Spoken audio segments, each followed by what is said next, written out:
Good evening, everyone. Thank you for joining us on KCAL News at 5. I'm Pat Harvey. And I'm Juan Fernandez. Rutabe Shabazi has the evening off. Well, we have been covering this story since the explosion happened this morning, and there are several new developments to tell you about at this hour. That's right. There are at least 2 active crime scenes right now with local and federal investigations underway. Here's a live look at the scene right now where a procession for the fallen deputies is imminent. And the KCAL News team is covering all angles of this terrible story tonight. We begin with Jasmine Viel. She's live near the facility where the explosion happened. Jazz?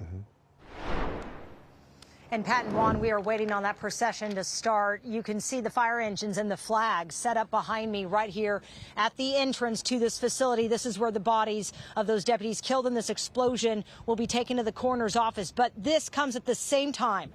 A massive investigation is underway. The Sheriff's Department confirming that homicide detectives are getting a search warrant for a home in Santa Monica where these arson detectives were called out to help police just yesterday.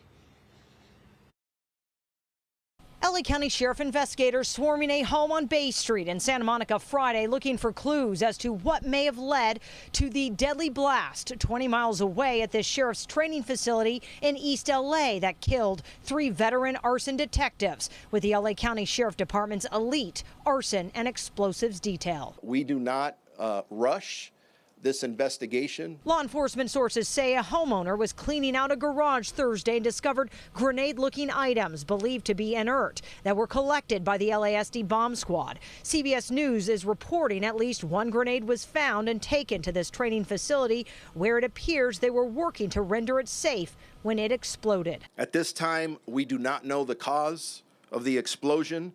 An explosion powerful enough to shatter the windows of these law enforcement vehicles killed 3 veteran arson detectives. Deputies embracing near the parking lot where their colleagues were killed at their East LA training facility Friday, just after 7:30 a.m. They're the kind of cop that if your family needed help, if your family called 911, you want them to show up. They have years of training. Sheriff Robert Lunas says this is a job that averages 1,100 calls for explosives a year. Some of our best and brightest deputies. It's just a tragic loss. Jason Zabala, director with the Association for Los Angeles Deputy Sheriffs, says he knew the 3 men who died. The sheriff says they'd been with the department 19, 22, and 33 years. 2 of the individuals I just completed dive school with, so we were very close, and 2 of them I've known for, like I said, the better part of 2 decades. Smart, bright, very motivated to work, and just a pleasure to work with over the years. Sheriff deputies say this highlights the dangers of the job, even with years of extensive training. Today puts a face to how dangerous these men and women, their job actually is on a daily basis, and how something can go tragically wrong at any moment.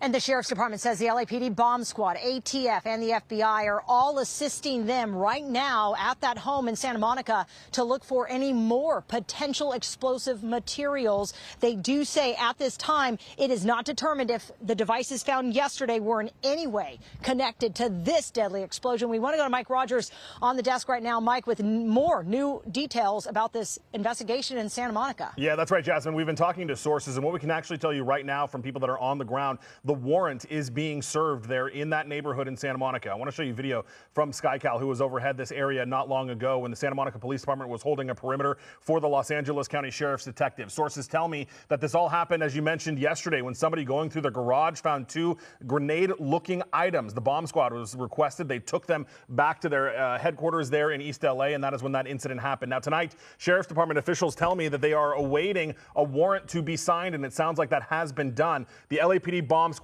the FBI, the ATF, all of them will now go back into that home, which, by the way, has been evacuated, an apartment building there, to conduct a search. I want to take you back live to East LA, where we are awaiting that procession to begin for those 3 fallen deputies, all from the Sheriff's Arson Explosives Unit. Again, they will go here from the East Los Angeles area over to the medical examiner's office in the Lincoln Heights area, so we are standing by for that. But again, Sheriff's Department officials, along with LAPD's bomb squad, the FBI, and the ATF, serving a search search warrant right now in Santa Monica, where it is believed that those items that ultimately led to those deputies' deaths were discovered yesterday. Guys? All right, that's quite an investigation continuing here. Thank you, Mike.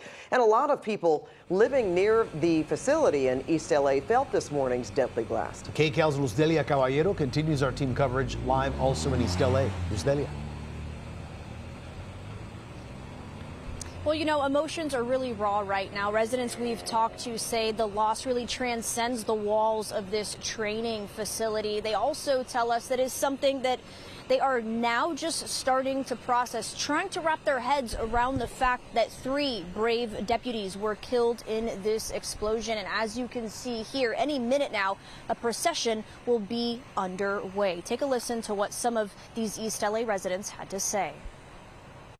It was like a 0.1 earthquake. It really shook. Richard Montoya is talking about the explosion that killed those 3 veteran deputies, members of the LASD's elite arson explosives detail. It felt like something was terribly wrong. The blast was heard and felt for blocks, and Montoya, who's a longtime East LA resident, tells us after hearing the boom, he knew it wasn't from fireworks. It had a depth and a deepness to it that was worrisome. And residents tell us the emotional toll of it all is just starting to settle in, one that comes with questions. It's just scary. And I started to hear all the cops and helicopters, and then I hear them stopping here, and it's like, oh, what's going on? Yeah, worry me too, because I don't know what they're doing over there. And while Massimo Serrani is concerned, given the limited details surrounding the explosion, he says living close by makes this tragedy deeply personal. So sad about them because they're all my neighbors and they're like a very good guy. Sheriff Robert Luna called it the largest loss of life for the department in over 150 years. And while names haven't been released, the grief here is already heavy. It's terrible because, you know, they have families. Nobody wants to see something like that. It's just horrible. You feel it. You feel it in the neighborhood. You know, a community united in grief. These deputies weren't just officers of the law. They were parents, siblings, neighbors, and friends. And tonight we remember them not just for how they served, but for how they live and for how deep their void and their absence will no doubt be in this community. And as we mentioned earlier, as of now, just minutes away from what we anticipate to be the procession starting, we see law enforcement vehicles starting to make their way closer to the fire trucks here. You can see the flag out laid out. So keep it here on KCAL as we continue streaming this, and hopefully this procession will be underway in just a couple of minutes. Reporting live in East LA, Luzdelia Caballero, KCAL News. Thank you so much, Luzdelia. You don't see this very often, the bodies of 3 fallen deputies at the same time.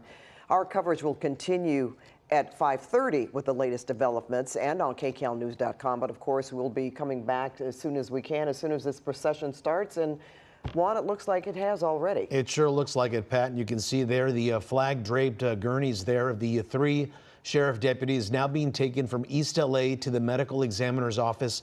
You can see just how incredible it is, the line of sheriff deputies there saluting their comrades. Yeah, and we expect other law enforcement will also participate.